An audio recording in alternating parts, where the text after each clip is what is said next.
Magandang araw! Sa video na ito, ipapakita namin ang step-by-step process kung paano mag-apply ng new business gamit ang EBPLS. Step 1. Pag-access sa EBPLS website.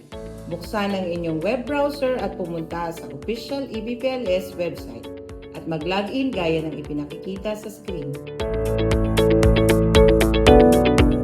Step 2. Dashboard. Kapag naka-login na, sa dashboard makikita ang Apply New Business. I-click ito at i-fill out ang kinakailangang impormasyon. Step 3. Business Information. Ilagay ang mga impormasyong kinakailangan. Owner information at business information. Siguraduhin tama at kumpleto ang lahat ng impormasyong ilalagay. Step 4. Location. Ipin ang tamang location ng inyong business sa map. Step 5. Requirements.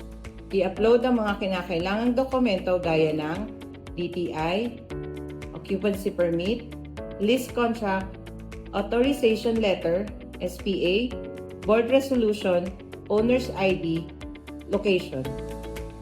Hintayin lamang ang abiso kung verified at kumpleto na ang naipasang requirements.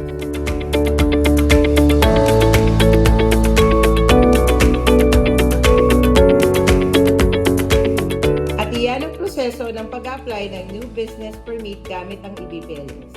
Para sa karagdagang katanungan, maaaring makipag-ugnayan sa Business Permit, Licensing and Inspection section.